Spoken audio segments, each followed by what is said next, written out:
मुख्यमंत्री महाराष्ट्र राज्य डॉक्टर आशिष शेलार साहेब.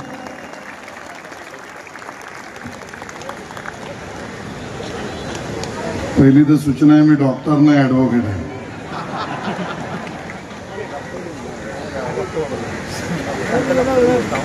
आजच्या या अखिल महाराष्ट्र मूर्तिकार महासंमेलनात उपस्थित असलेले आपले अध्यक्ष अभय म्हात्रेजी, सचिव प्रवीण बावधनकरजी, प्रशांत देसाईजी, आपले शास्त्रज्ञ डॉक्टर गाडगीळजी, पराग चव्हाणजी, सुरेश सरनोबतजी, जयेंद्र साळगावकरजी, आमचे मित्र हितेश जाधव, अविनाश जाधव, जितेंद्र राऊत, मंचावर आणि समोर उपस्थित सर्व मान्यवर बंधू भगिनी आणि मातांनो, आज माझ्या विघ्नहर्त्याच्या मूर्ती घडवणाऱ्या माझ्या या मूर्तिकारांसमोर या महासंमेलनामध्ये मला यायची संधी मिळाली आणि तुमच्या सगळ्यांचं दर्शन घेऊन मला मनापासून आनंद झाला. तो एवढ्याचसाठी मला आनंद का झालाय समजून, तो एवढ्याचसाठी की जीवन उद्धाराची आदिशक्ती म्हणजे गणपती. जे लोक संस्कृती, प्रथा, परंपरा याबरोबर आध्यात्मिक आणि देवदेवतांच्या अन्य विषयातील उपास्य दैवताचं ज्ञान ठेवत असतील, ते माझ्या या मताशी सहमत होतील की प्रत्येक मनुष्याच्या जीवनाचा उद्धार करणारी महाशक्ती ही आमच्या गणपती बाप्पामध्ये आहे. आणि मग ज्या वेळेला यावर विश्वास ठेवला जातो की संपूर्ण निसर्ग, संपूर्ण विश्व ज्या एका गोष्टीत सामावलंय ते म्हणजे ओम, आणि मग त्या ओमची फोड यावर अभ्यास केलेल्या लोकांनी हिंदू संस्कृती जी मांडली आहे ती म्हणजे अ-उ-म ओम. मग या विश्वाची पूर्ण ताकद जर ओम मध्येच असेल तर या ओमची सर्वस्वी ताकद, शक्ती जर कोणा एकात असेल तर ती तुमच्या आणि माझ्या ओंकारामध्ये आहे. आणि ते ओंकार म्हणजे दुसरा तिसरा कोणी नाही, आपला गणेश आहे. आणि आज मी या ठिकाणी कुठल्या राजकीय पक्षाचा कार्यकर्ता म्हणून आलेलो नाही, किंबहुना तशी ताकीद मला मंचावरच्या लोकांनी दिली. काय फरक? आणि म्हणून राजकीय जोडे बाहेर काढून मी आलोय. मी आज आलोय तर एक गणेश भक्त, गणरायाचा कार्यकर्ता आणि गणपतीचा सेवक म्हणून आलेलो आहे. वाटलंच तर सरकार म्हणून बोलेन, सरकारची बाजू बोलणार नाही. मी तुमच्या महासंमेलनात नव्हे तर आपल्या महासंमेलनात गणेश भक्तांची बाजू बोलायला आलेलो आहे.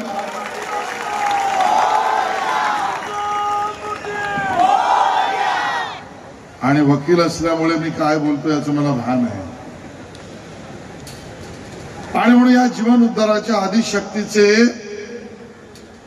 माझ्या ओंकाराचे, या विश्वाच्या शक्तीचे जर कोणी निर्माते असतील, मूर्ती रूप घडवणारे असतील तर ते पावन हात मला तुमच्या हातात दिसतायत आणि म्हणून तुम्हाला सगळ्यांना मी नमस्कार करतो.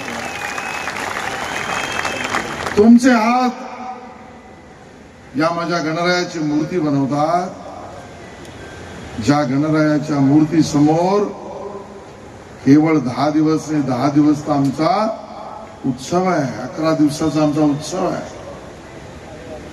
पण रोज सुद्धा तुम्ही बनवलेल्या मूर्तीच्या समोर नतमस्तक होऊन दिवसाची सुरुवात करणारे या जगामध्ये करोडोनी करोडो लोक आहेत. आणि म्हणून ती ताकद तुमच्या हातामध्ये आहे, ते पावित्र्य तुमच्या हातामध्ये आहे, ती संस्कृती रक्षक तुमचे हात आहेत, ती प्रथा परंपरा पूरक तुमचे हात आहेत,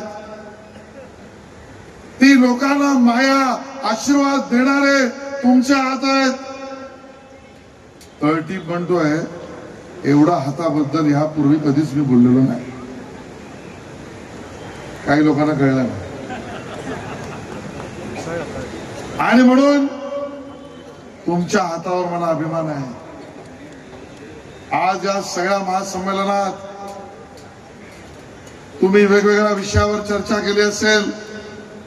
मला मुद्दामून या ठिकाणी सांगायचं आहे, गेली 30 वर्ष सातत्याने गणेश भक्त गणसेवक म्हणून सार्वजनिक गणेशोत्सव तोही पीओपीच्या मूर्तीचा करणारा हा आशिष शेलार आहे आणि यापुढे करेल.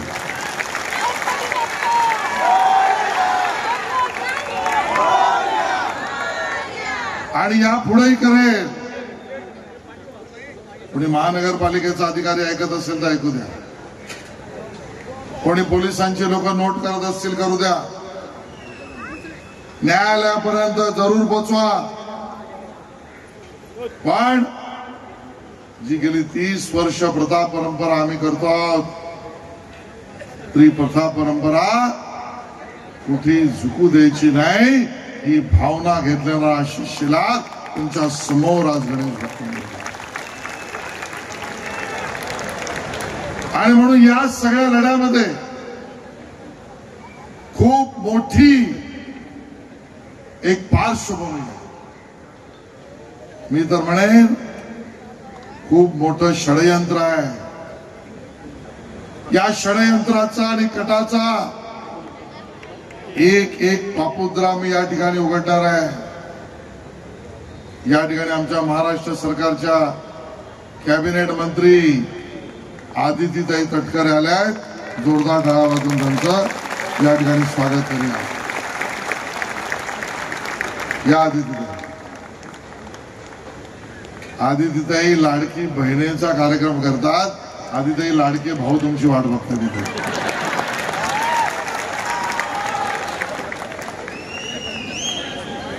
आणि मग एक एक गोष्ट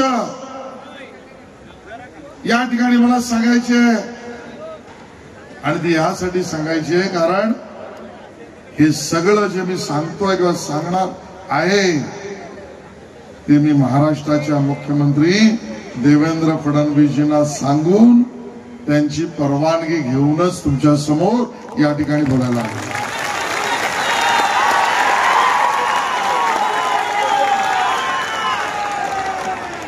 हिंदू सणाच्या विरोधात, आमच्या प्रथा परंपरेच्या विरोधात, आमच्या संस्कृतीच्या विरोधात, आमच्या भावनांच्या विरोधात, त्या ठिकाणी आमच्या उत्सवाच्या विरोधात दिवसागणिक एक एक कटकारस्थान पुढे होताना मला दिसत आहे. 8वा ते दिवस ज्यावेळेला नवरात्री आणि गणपतीला इवन दहीहंडीला परमिशन घ्यायची जरूरतच लागायची नाही. ना पोलिसांची ना बीएमसीची. चाळीतले आमचे सगळे गोविंदा आम्ही एकत्र यायचो, आयना की बायना करायचो, आमचा थर लावायचो, आमची अंडी फोडायचो, आलेल्यातनं आम्ही आमचा श्रमपरिहार करायचो. ना पोलीस ना कोर्ट ना परवानगी. मैदानामध्ये उत्सव साजरे करायला हळूहळू पहिलं कारस्थान सुरू झालं आणि गणेशोत्सव जुने असतील तर मैदानात केले अलाउड, पण नवरात्राचे दांडिया असतील किंवा गणपती असेल तर वॉर्ड ऑफिस महापालिकेतलं मुंबईचं म्हणतात, आता राज्यभरातले लोक आले. पूर्वी आमच्या मुंबई महापालिकेत परवानगीची गरज नव्हती, आता परमिशन घ्यायला लागते कमिशनरची. का परमिशन घ्यायला लागते? पहिलं कारस्थान तिथून सुरू झालं, त्या ठिकाणी तेवढं थांबलं नाही. कारखान्याच्या जागा, मूर्तिकारांना मूर्ती बनवण्यासाठीची जागा. साळगावकर साहेब, मी तुम्हाला या ठिकाणी सांगतो, जाधवला तर माहित आहे आणि जितू तर माझ्याबरोबर राहिलाय. माझ्या बाजूच्या खोलीत सुर्वे राहायचे, त्यांचा गणपतीचा कारखाना होता. सुट्टीच्या दिवसात चिंचपोकळीच्या त्या कारखान्यामध्ये त्याला मदत करायला संजय सुर्वे आणि संतोष सुर्वेला मी जायचो. कारखान्यात लहानपण काढलेला माणूस आणि कुठली बंदी नव्हती.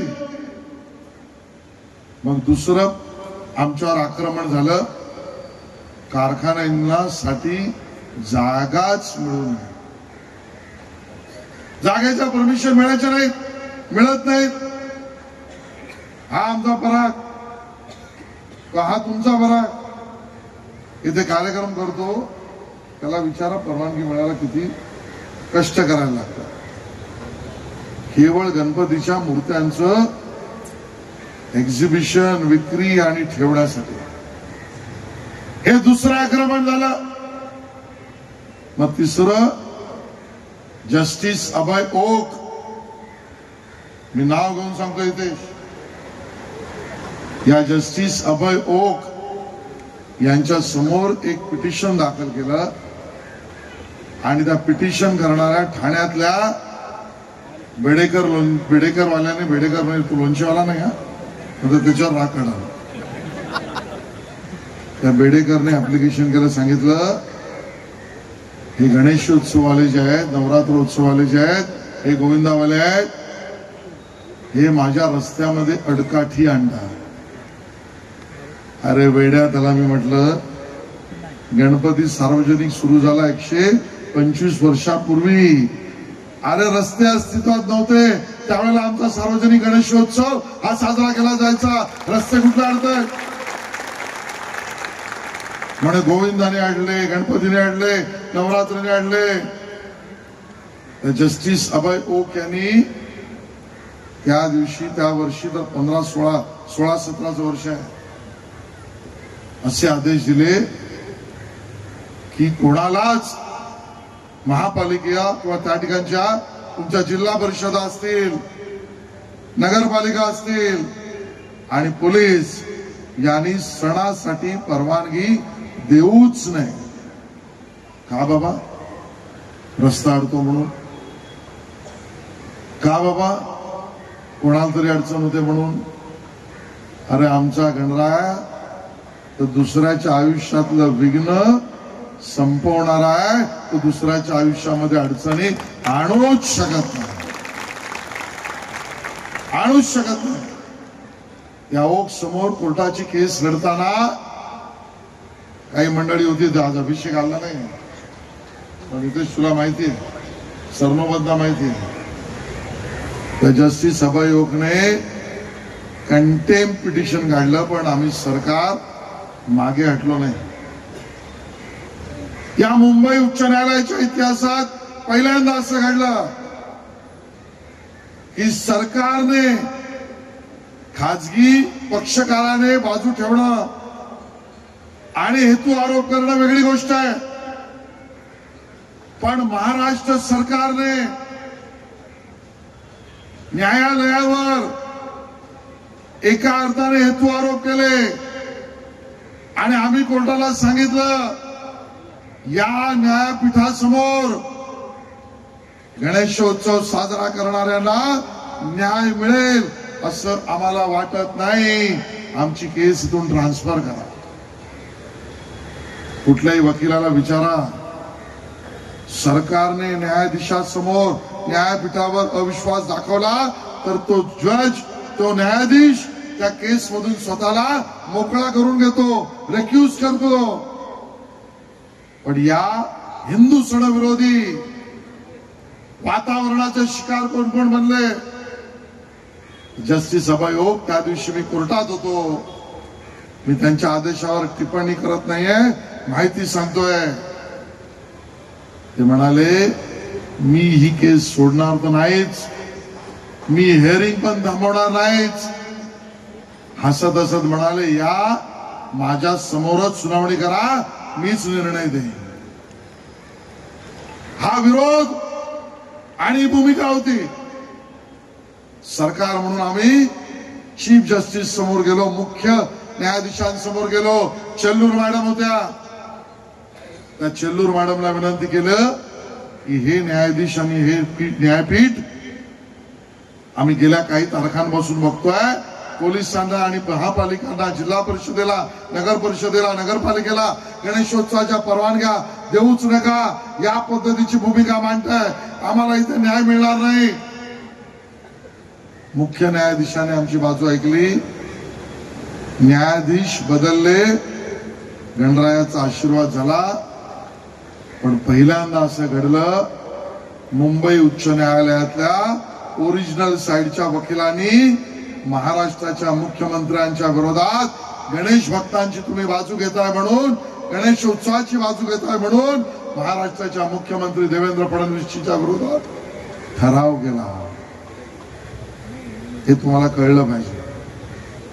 इथपर्यंत तुमची बाजू लढवणारे कार्यकर्ते आम्ही आहोत आणि यापुढे पण देवेंद्रजी असो आम्ही असो हीच बाजू लढवू, याबद्दल काही दुमत नाही.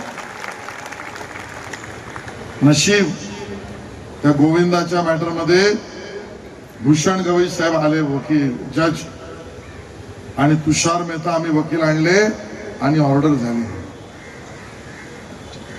गणपती त्यावेळेला सुटले, दहीहंडी सुटली. मग नवीन पिटिशन समोर आली.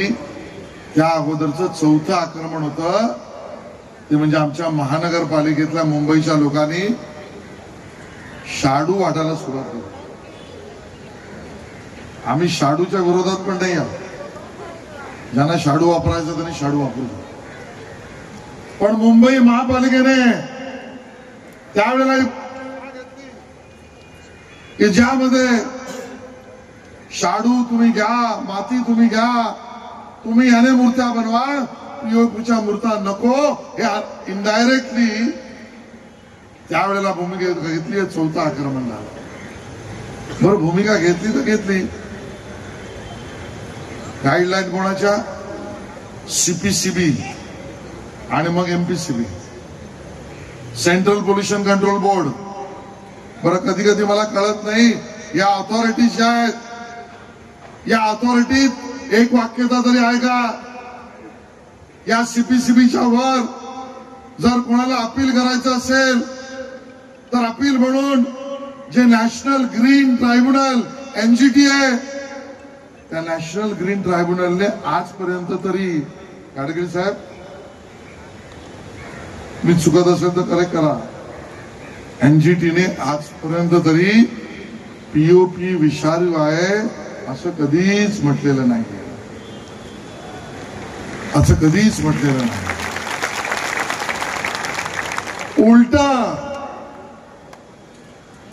गुजरात राज्य एनजीटीला घेऊन त्याच्या आदेशाने उच्च न्यायालयासमोर गेला आणि सांगितलं पीओपीच्या मूर्त्या बनतील, पीओपीच्या मूर्त्या विसर्जित होतील, पीओपी वापरणं अयोग्य आम्हाला मान्य नाही, तुमचे आदेश बाजूला ठेवा.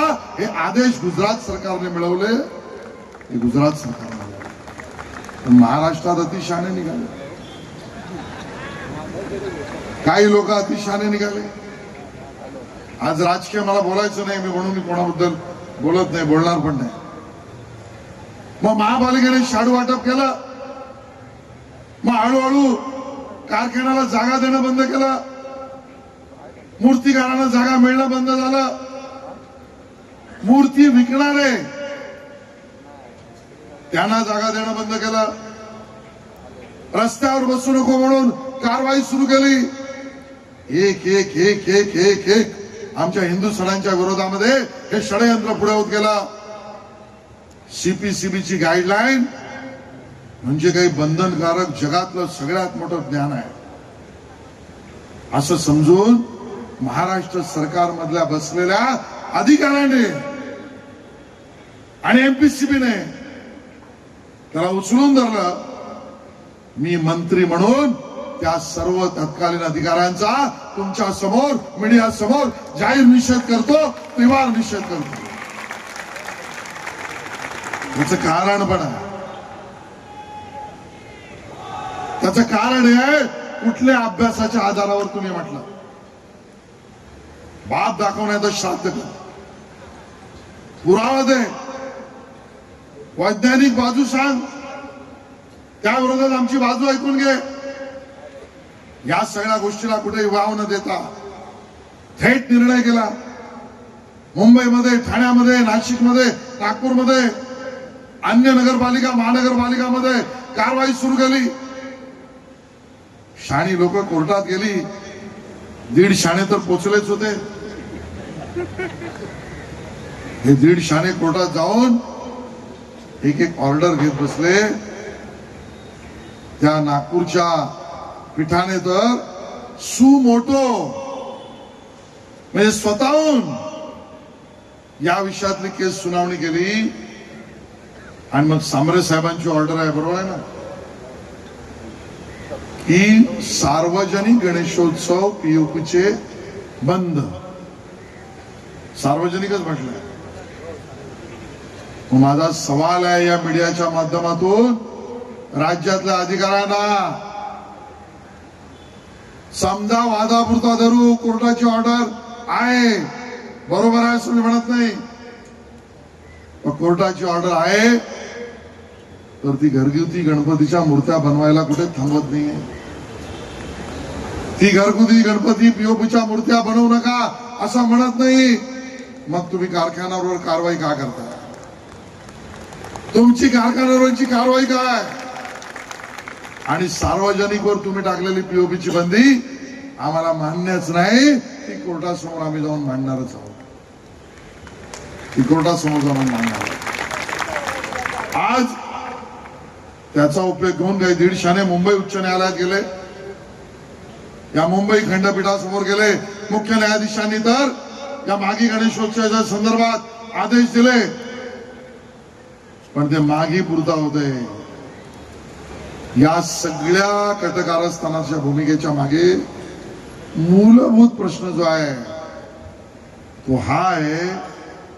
एवढी मोठी केस सुरू केली, एवढा मोठा बागलबुवा उभा केला, एवढे आमच्यावर आरोप केले, एवढा आमच्या रोजगारावर पाय दिला, एवढा आमच्या कामाला लागलेले हात बंद केले, एवढा आमच्या आर्थिक स्तोत्रावर गदा तुम्ही आणली.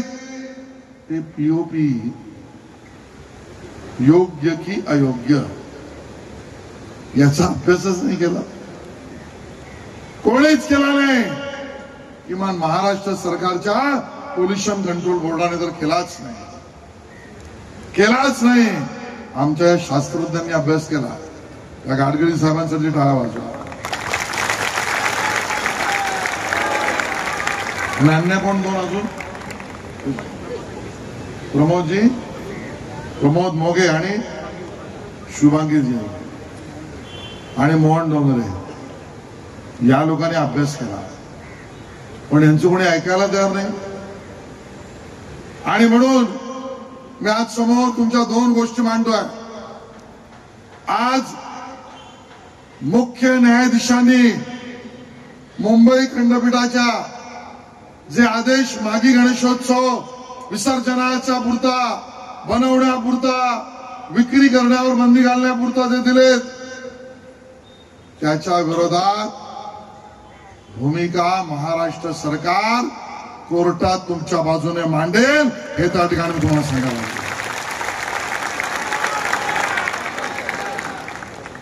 एजीला उभं करेल, ऍडव्होकेट जनरल किंबहुना त्याच्यापेक्षा आवश्यक असेल तर अजून कोणाला बोलतो, पण आम्ही कोर्टामध्ये सरकारची काय आधी तिथे बरोबर बोलता ना, कारण महायुतीच आहे तर आता पार्टी बोलत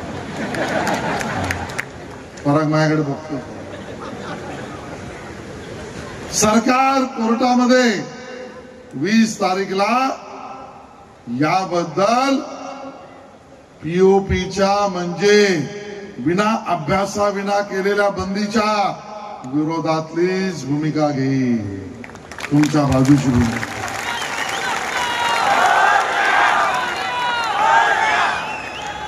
मला ज्या वेळेला ही जाधव आणि आमची सगळी मंडळी भेटली, 10-15 दिवसापूर्वी भेटले त्यांच्या वकील मुळे आणि सगळी मंडळी भेटली, मी तोपासून बेचैन होतो की अरे आपण काहीतरी केलं पाहिजे, आपण काहीतरी केलं पाहिजे, काय करायचं. आणि मग दुसरी गोष्ट माझ्या हातात सापडली, की सभागृहात आधी तिथे तुम्हाला म्हटलं मी मांडतो, ती म्हणजे जर मी दुसऱ्यावर आरोप करतोय की तुम्ही अभ्यास नाही केला, तर पीओपी जर गुजरातमध्ये बॅन नसेल तर महाराष्ट्रात सुद्धा तो पूरक असेल, याचा अभ्यास तर केला पाहिजे की नाही, तसा रिपोर्ट हवा की नाही, तशा भूमिका मांडल्या गेल्या पाहिजे की नाही. त्या बेचैनीमध्ये माझ्या लक्षात आलं की सरकारने आणि देवेंद्रजींनी तर मला सांस्कृतिक कार्याबरोबर माहिती तंत्रज्ञानाचं खातं पण दिलंय. माहिती तंत्रज्ञानाचं टेक्नॉलॉजी, भले इन्फॉर्मेशन टेक्नॉलॉजी असेल पण टेक्नॉलॉजी आहे. मग मी जरा खोदत गेलो, मग लक्षात असं आलं की अरे माझ्या खात्याच्या अंतर्गत एक आयोग आहे, खरं तर तो विधिमंडळाच्या अंतर्गत आहे, पण तो आयोग आहे ज्याचं नाव आहे राजीव गांधी विज्ञान व तंत्रज्ञान आयोग. मग मी त्याच्या अजून मुळाशी गेलो. इथे आयोगाचं काम काय आहे? आयोगाचं काम आहे सामाजिक आर्थिक विकासासाठी विज्ञान व तंत्रज्ञानाचा वापर आणि प्रसार करण्याचं काम करेल. म्हटलं अरे ही करोडोची माझी जर मूर्तिकारांची इंडस्ट्री याच्या आर्थिक पायाबंदी जर कुठलं बिना टेस्टिफाईड अशा पद्धतीच्या बंदीमुळे येत असेल तर माझ्या मूर्तिकारांच्या आर्थिक उन्नतीसाठी विज्ञान आणि तंत्रज्ञानाचा वापर करून एक कमिटी नेमणं आवश्यक आहे की जे सांगेल पीओपी योग्य आहे की अयोग्य आहे, आमचं म्हणणं योग्य आहे. आज पत्र घेऊन आलो मी, त्या आयोगाला पत्र लिहिलं 7 मार्चला आणि त्यांना त्यामध्ये म्हटलं की आपण या सद्यस्थितीत प्लास्टर ऑफ पॅरिस या आजच्या आधुनिक जीवनशैलीतील महत्वाचा घटक जो आहे, हा घटक विविध बाबीच्या निर्मितीमध्ये उदाहरणार्थ मूर्ती घडवणे, निवासी व कार्यालय आंतरिक सजावट यातही वापरला जातो. चित्रपट निर्मितीमध्ये सुद्धा स्टेज बनवताना पीओपी वापरला जातो. या बहुविध बाबीमध्ये अविभाज्य घटक आहे. आणि थोडक्यात या अनुषंगाने मूर्तिकार आणि अन्य इंडस्ट्रीच्या बाबतीत जो गैरसमज पीओपीच्या वापराबद्दल काही शाण्या दीडशाण्यांनी लावलाय तो स्पष्ट करण्याची गरज आहे. त्यासाठी तुम्ही कमिटी नेमा. आणि आश्चर्य काय, आणि गणपती बाप्पाचा आशीर्वाद काय माहितीये, मंत्री म्हणून मी आयोगाला पत्र लिहिलं, निर्देश दिले आणि आदितीताई म्हणजे आध्यात्मिकरित्या असं म्हटलंय, मी तरी मानतो, साळगावकर म्हणतील शाण्या माणसाने गणपतीच्या विरोधात वाटेला जाऊ नये.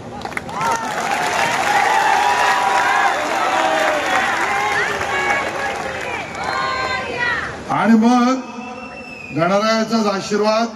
7 तारखेला मी पत्र लिहिलं, 11 तारखेला मला रिप्लाय आला. रिप्लाय पण कोणाचा आला, तुम्ही नीट आहे का, त्याचा उपयोग तुम्हाला उद्या कोर्टात करायचा. आजच आलाय, गणपतीचाच आशीर्वाद आहे.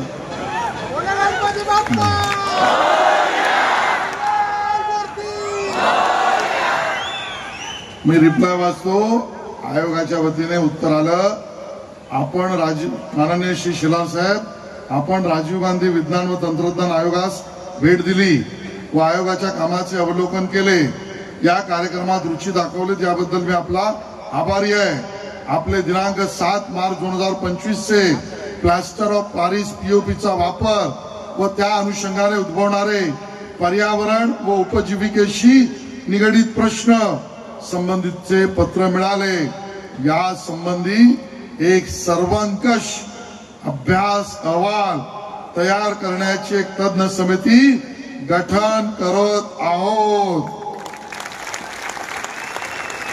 हा अहवाल मिळाल्यावर तो आपल्याला पाठवूच, पण प्रामुख्याने हा प्रश्न पीओपीच्या मूर्ती नैसर्गिक जलस्रोतात विसर्जित केल्याने होणाऱ्या जलप्रदूषणापुरता मर्यादित असून निवासस्थाने, कार्यालय, इतर सजावटीबद्दल विल्हेवाटीचा प्रश्न इतर बांधकाम कचऱ्याच्या विल्हेवाटीचा प्रश्नासारखा आहे.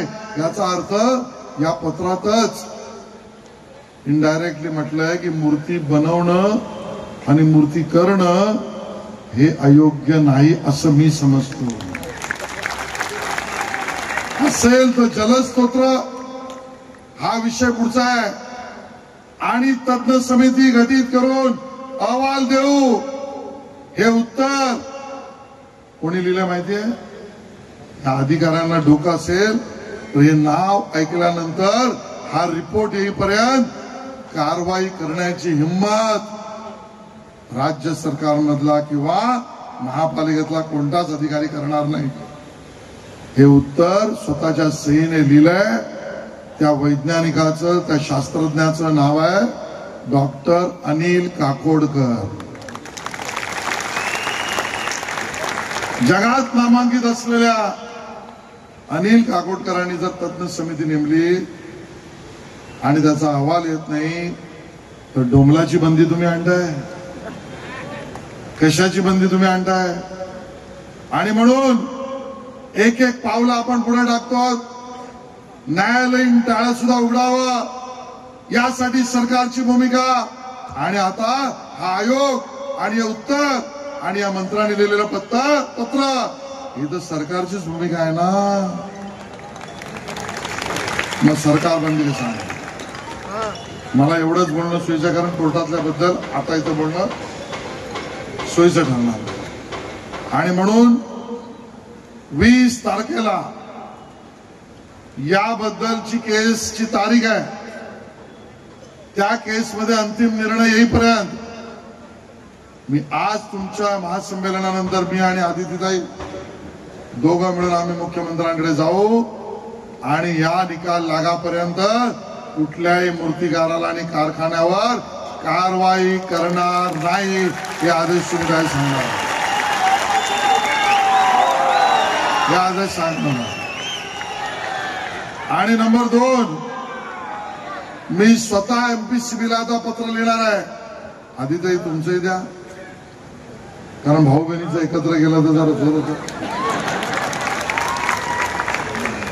आणि एमपीसीबीला सांगू तुम्हाला अभ्यास करायचा तेव्हा करा, पण आता अनिल काकोडकर साहेबांनी अभ्यासाला सुरुवात केली आहे, तज्ञ समिती नेमली आहे आणि मला पूर्ण विश्वास आहे तो रिपोर्ट हेच सांगेल पीओपी विषारी नाही, पीओपी हा अयोग्य आहे, हे म्हणणं चुकीचं आहे. आणि तो निर्णय येईपर्यंत तुम्ही कारवाई करू शकत नाही. आणि तिसरी गोष्ट, न्यायालयासमोर 20 तारखेला असेल किंवा पुढची तारीख असेल, यासाठी सरकारची भूमिका, लोकमान्य टिळक हे जनक होते, जहाल मतवादी होते. लोकमान्य टिळकांच्या जहाल मतवादासमोर राज्य सरकारने गणेशोत्सवाच्या बाबतीत न्यायालयासमोर मवाळ भूमिका ठेवावी ही आम्ही त्या ठिकाणी भूमिका मांडली. आणि चौथं मी सांगितलंय, तुम्ही वकील जो उभा करा त्या वकिलाला मेहनताना देण्याची जबाबदारी ही मंत्री आशिष शेलार नाही, वांद्रे पश्चिम सार्वजनिक गणेशोत्सव मंडळाचा कार्याध्यक्ष आशिष शेलार उचलेल. बेस्ट ऑफ बेस्ट अध्यक्ष इथे बाजूला बसले शेख त्यांच्या सैनिक आणि म्हणून आता लढाईत तुम्ही एकटे नाहीत. तुमच्या लढाईत आदितीताई आहे, मी आहे, या राज्यातील सर्व गणेश भक्त आहेत आणि देवेंद्रजी मुख्यमंत्री म्हणून त्यांच्याशी बोलून मी तुमच्या समोर ही भूमिका मांडायला आलोय. आता गणरायाकडे आपण प्रार्थना करूया आपल्या या उत्सवामधलं विघ्न लवकरात लवकर दूर होऊ दे रे आणि ते दूर होईल एवढं त्या ठिकाणी आशा बाळगतो. धन्यवाद. जय हिंद, जय महाराष्ट्र, जय गणेश.